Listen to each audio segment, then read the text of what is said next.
জুলাই সনদে যে জালিয়াতির আশ্রয় নেওয়া হয়েছে সেটা অত্যন্ত গর্হিত, অনভিপ্রেত, দুঃখজনক। আজকের এই প্রতিবাদ সমাবেশ এবং মানববন্ধনে উপস্থিত আমাদের বাংলাদেশ ফেডারেল সাংবাদিক ইউনিয়নের সম্মানিত ভারপ্রাপ্ত সভাপতি জনাব ওবায়দুর রহমান শাহীন, সম্মানিত মহাসচিব রাজপথের লড়াকু যোদ্ধা জনাব কাদের গনি চৌধুরী, ঢাকা সাংবাদিক ইউনিয়নের সম্মানিত সভাপতি, রাজপথের লড়াকু সৈনিক, প্রত্যেকে আমরা লড়াই করেছি। জনাব শহীদুল ইসলাম, সাধারণ সম্পাদক মুর্শিদ আলম সহ নেতৃবৃন্দ এবং সাংবাদিক বন্ধুরা, আমরা খুবই দুঃখজনক যে আমাদের রাজপথে দাঁড়াতে হচ্ছে।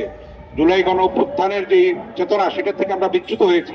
এখন আমরা দেখছি যে নির্বাচনকে নিয়ে ষড়যন্ত্র চলছে, দেশের মধ্যে দেশের বাইরে চলছে, এমনকি বলা হচ্ছে যে সরকারের ভিতরে পর্যন্ত ষড়যন্ত্র আছে নির্বাচনটাকে ব্যাহত করার জন্য।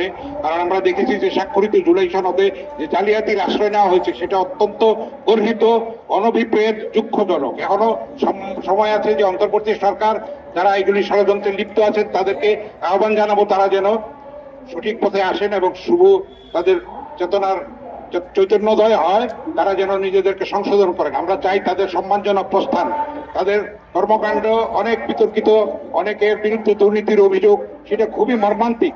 একটা এত দীর্ঘ সময় ধরে তারা ক্ষমতার যে অপব্যবহারও করেছেন, অনেকে শান্তি শৃঙ্খলা ফিরিয়ে আনতে পারেন নাই। তারপরে নানান ক্ষেত্রে পদ্মা সেতু, মেট্রো রেল এবং এলিভেটেড এক্সপ্রেসওয়ে নির্মাণের গর্বিত অংশীদার বসুন্ধরা সিমেন্ট বিতর্কিত সিদ্ধান্ত নিয়েছেন যেগুলি তাদের এখতিয়ার বহির্ভূত পর্যন্ত। সাংবাদিকদেরকে কেন রাজপথে দাঁড়াতে হচ্ছে? যে জুলাই যে রক্তস্রোত, সেখানে সাংবাদিকদের রক্ত মিশে আছে। আমরা যে প্রাঙ্গণে কথা বলছি, আপনারা দেখবেন যে ৭১-এর শহীদ সাংবাদিকদের নাম উৎকীর্ণ করা আছে। সমস্ত প্রগতিশীল আন্দোলনে, স্বৈরাচার বিরোধী আন্দোলনে, গণতান্ত্রিক অভিযাত্রার আন্দোলনে সাংবাদিকরা রাজপথে সোচ্চার থেকেছে। সাগর রুনির কেন বিচার হচ্ছে না এখনো পর্যন্ত? এখন তার পতিত হাসিনার, স্বৈরাচারী হাসিনার প্রেতাত্মা এখন নাই। এটার জবাব সরকারকে দিতে হবে। তার মানে তাদের আন্তরিকতার অভাব আছে, সদিচ্ছার অভাব আছে, অঙ্গীকারের অভাব আছে।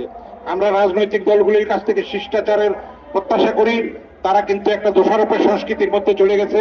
একটা নির্বাচনকে প্রশ্নবিদ্ধ করার ক্ষেত্র একটা তৈরি হচ্ছে। আমরা সেটা চাই না, সাধারণ মানুষ সেটা চায় না। সাধারণ মানুষ শান্তি শৃঙ্খলা চায়, তারা গণতান্ত্রিক অভিযাত্রা চায়, একটা সুষ্ঠু, অবাধ, নিরপেক্ষ নির্বাচনের মাধ্যমে একটা নির্বাচিত সরকারকে দেখতে চায়। দুমুঠো ভাত চায়, স্বাস্থ্য, শিক্ষা, অন্ন বস্ত্রের কিন্তু নিশ্চয়তা চায়। আমরা সেটাই চাই।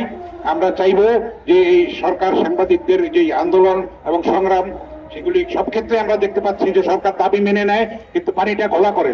শিক্ষকদের উপরে সাউন্ড গ্রেনেড কেন নিক্ষেপ করতে হবে সেটাও নিন্দনীয়। তারা সব দাবি মেনে নিচ্ছে কিন্তু পানিটা ঘোলা করে নিচ্ছে। আমরা এখনো সময় আছে, আমরা বলতে চাই সরকারকে আমাদের দাবি দেওয়া যেন পূরণ করে নেয়। আমরা সবসময় রাজপথে আছি এবং থাকবো। নতুন সরকার এলেও যে আমাদের সবকিছু স্বর্গ হয়ে যাবে এটা আমরা মনে করি না। আমরা সবসময় অন্যায়ের প্রতিবাদ করব, জুলুমের প্রতিবাদ করব এবং সেই অঙ্গীকারের পথে আপনাদেরকে শরীক হওয়ার জন্য আকুল আবেদন জানাচ্ছি। আমার বক্তব্য এখানে শেষ করছি। আপনাদেরকে ধন্যবাদ। আল্লাহ হাফিজ। বাংলাদেশ জিন্দাবাদ।